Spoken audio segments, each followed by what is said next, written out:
Alors, ces élections TPE, là, déjà, rappelez-nous pourquoi c'est important, parce que finalement, il y a pas mal de salariés qui manquent cruellement d'informations, invisiblement, pour ce Voilà. scrutin.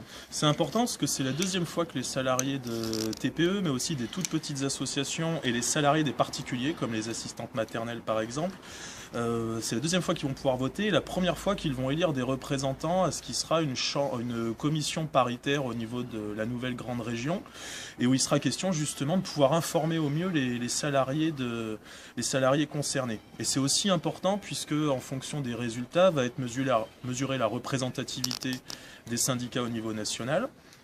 Et également vont être renouvelés les élus prud'homaux. Donc il y a un réel enjeu à voter, et d'autant plus que plus il y aura de personnes qui voteront, plus les personnes élues seront légitimes pour défendre les salariés. Bon, donc c'est important de voter. Pourquoi, du coup, c'est important de voter solidaire? En tout cas, quelles sont les revendications que vous portez dans ce scrutin?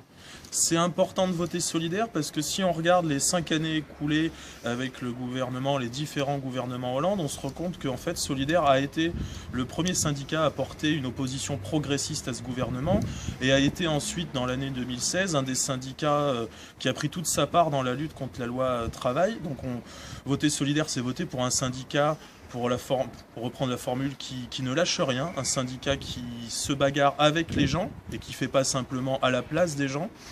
C'est aussi un syndicat qui, sur le bassin Montluçonnet, se développe. On a pu parler pendant la conférence de presse, notre conseiller du salarié, qu'il y a de plus en plus de demandes. Et dans les TPE, on s'en rend compte avec justement la précarité. Et là, on rejoint les revendications, c'est-à-dire qu'une des premières revendications, c'est la lutte contre les emplois précaires. C'est aussi la lutte dans tout ce qui est TPE contre le travail du dimanche, le travail le soir, le travail de nuit.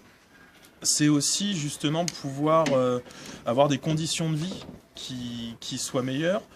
Voter pour Solidaire, c'est aussi voter pour un syndicat qui défend clairement une augmentation des salaires pour tous, et pas simplement au pourcentage, et une diminution importante du temps de travail avec les embauches en conséquence, pour qu'on puisse travailler mieux ensemble et pas juste que la diminution du temps de travail pèse sur quelques-uns.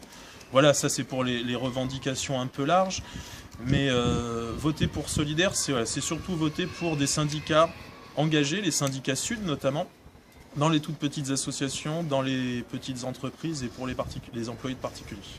Ok.